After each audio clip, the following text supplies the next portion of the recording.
Welcome back to the 2-Minute Warning. Today I'm taking a look at the Arizona Cardinals and going over the 5 biggest challenges I think they're going to face in 2021. But before getting to that topic, just a quick question for those of you viewing. How many touchdowns do you think Kyler Murray will throw in 2021? This does not include rushing touchdowns because we know he's got some wheels. Just through the year, how many do you think he will get? Just to put it in reference, the past 2 years, his rookie year, he had 20, and in his sophomore year, he had 26. But in an improved third year and in the biggest season ever, 17 games, this number could be bigger than his past. He could have a career high. So comment down below. You think he'll get above 30, below 30, whatever you think he'll get. Comment down below and you'll kind of hear my answer at the end. Getting straight into it. Challenge number 1 is going to be Kyler Murray himself. We're going to need Kyler Murray. We're going to have to demand Kyler Murray to come back better. The dude has had as much improvement as you could really ask for from a rookie to a second-year guy, given the weapons he's had, given the coaching staff he's had, given the small issues he had, having some injuries around the team here and there, the guys he can't rely on, not the best O-line. Kyler Murray has done what we expected and then some, but year 3, the demand is going to be needed even more just because of the division he's in. They're going to need Kyler Murray to step up and really, I don't want to say carry this team, but lead this team, going against Russell Wilson. As long as Russell Wilson's healthy, no matter what else is on that roster, the Seahawks are always going to be in contention and going to be competitive. We know the blockbuster deal with the Rams. That's going to be the elephant in the room that you've got to really address on how to deal with in that division. Niners, you could argue Kyler Murray's already better than Jimmy G, of course. But as far as him taking on a healthy Niners defense, that's a whole different situation to talk about. Kyler Murray, a big challenge is in front of him to be able to step up and improve even more than he did last year. That could really put the Cardinals on the map as a playoff team. And I understand being in the NFC West, it's weird. You could pick any singular team and argue for them to be the best team in their division and the worst team in that division. That's one of the rare divisions you can't do that in. I guess the NFC East, you could argue that in, but that's all for the wrong reasons because it's the worst division in the NFL.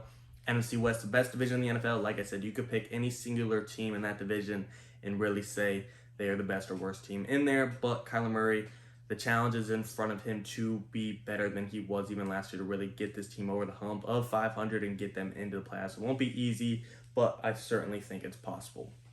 Challenge number 2 is going to be the run game. Now, Kyler Murray, luckily for the Cardinals, Kyler Murray can really make up for this sake like Lamar Jackson does with the Ravens. Ravens actually have a good backfield, but Cardinals do not. I don't believe in Chase Edmonds and James Conner to the full extent. Cliff Kingsbury talks very highly of both of the two. I'm not the most confident in either of them, in my opinion. If James Conner's so good, he probably would have kept his job with the Steelers, and Steelers wouldn't have 0 run game last year. That's just my take on it. But like I said, you have Kyler Murray. I believe he was like second in the league in rushing yards as far as quarterbacks last year, or unless he led. I think he was behind Lamar. Kyler Murray had like 800. I think Lamar was in the 900s, if I'm not mistaken. But either way, Kyler Murray pushing 1,000 yards as a quarterback in 16 games and 17 games. The cat might run for 1,000, and you might not be worried about your run game through the running backs. But to me, you still want a primary back you can rely on to take the pressure off of Kyler Murray, to take the load off of Kyler Murray, to just give him a break in between downs.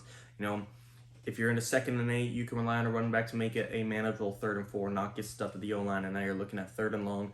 The run game, obviously Cliff Kingsbury knows more. He's an NFL coach, and I'm not. But to me, sometimes it's his job to speak highly of his players. Obviously, I don't truly believe in the backfield, but it's going to be with Kyler Murray. I do think you can overcome it, but it will be a challenge to really get it to click and have a defined backfield that you can rely on consistently week in, week out, play in, play out. We'll see what happens, but I do think Kyler Murray is really going to have to carry the run game this year. I'm hoping the best for Chase Edmonds to possibly step up, or James Conner to really turn around his reputation, but we'll just have to see if it comes through.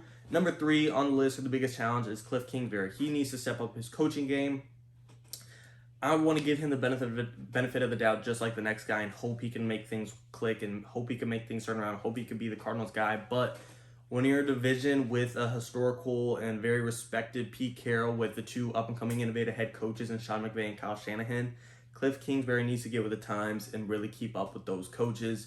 Again, I don't expect him to match like a very respected all-time head coach like Pete Carroll, or create an all-time offense and all like Kyle Shanahan or Sean McVay, but he at least needs to get closer to their level. Right now, there's just too big of a gap. Again, he doesn't have to be on par above them, but he's got to at least shorten that gap a little bit to make things closer. To me, I think he can do it. He's got the most weapons he's ever had. got the best team he's had, at least as far as the Kyler Murray era.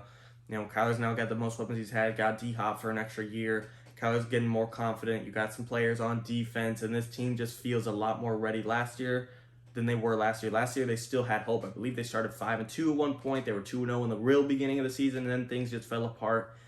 While that falling apart isn't something you want to see, it does show in the beginning that you had potential to be somewhere really great, and it just shows I think they could repeat it again and possibly not have such a bad turnaround in the back half. But we'll just have to see a lot of that as to why they kind of fell back in the back half. Could be to coaching. Cliff Kingsbury, he's got to do his homework. He's got to step up. He's got to work. He's got to try and outwork these coaches if he wants to be on the same level as them. I think he'd do it, but it will be a challenge for this team to keep up with the other teams in the division coaching wise. Number 4 on this list is going to be the challenge of relying on some older veterans to really step up to the plate. I just don't know if it'll happen. And what I mean by that is AJ Green and JJ Watt, 2 big names, 2 guys that were both, at one point in time, JJ Watt was Defensive Player of the Year 3 times. AJ Green at one point in time was a top 5 receiver in the league. Now those guys are way past their primes.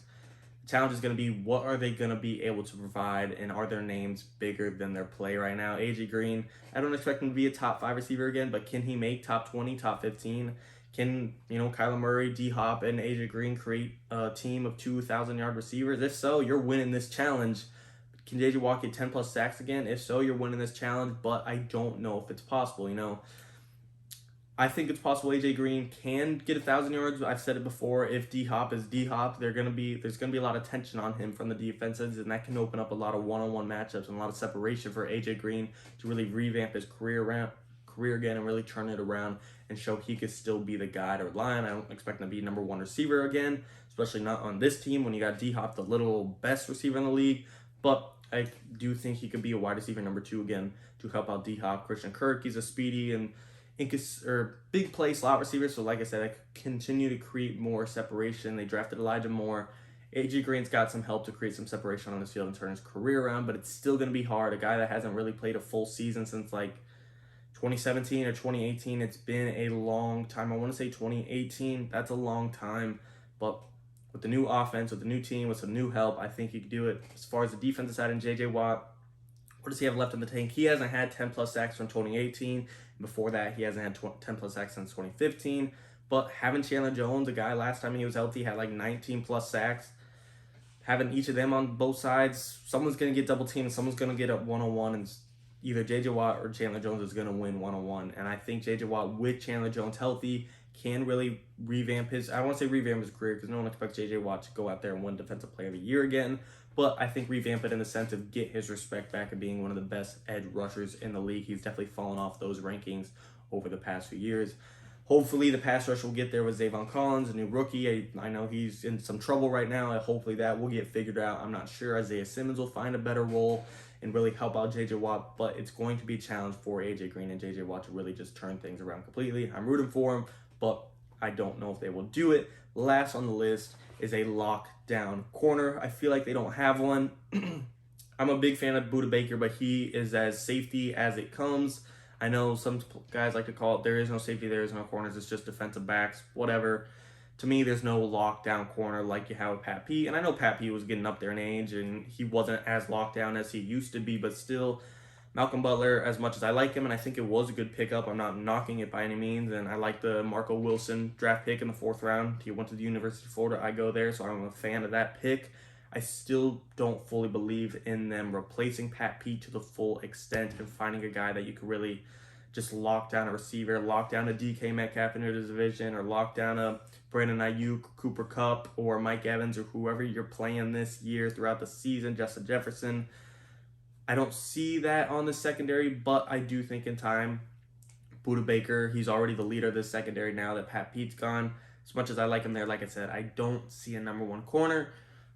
Of course, Malcolm Butler is a starting corner, and he's a good corner, but again, I'm talking about lockdown, and I don't expect him, we'll replace Pat Pete with Jalen Ramsey. I don't expect that type of upgrade, but still one of the better corners in the league. Would have been nice to either try and go out for, go and trade for. I'm still open for the Cardinals trying to get a Stephon Gilmore trade, get an Xavier Howard trade. I'm not sure about Xavier Howard. That's a pretty steep cost, but a Stephon Gilmore trade, You add one more extra old piece to this team, J.J. Watt, AJ Green. You've already done it a couple times. Go for it one more time. Put, a lot of people don't like the term put all your eggs in one basket, but to me, go big or go home is also kind of condescending to it, and you can look at it either of the two ways. To me, Stephon Gilmore could really fix this team and help them out and really make them a serious threat in the NFC West and a serious threat in the playoffs, but we'll just have to see how it turns out. Cornerback is a challenge, or number one cornerback is a challenge the Cardinals need to overcome to me.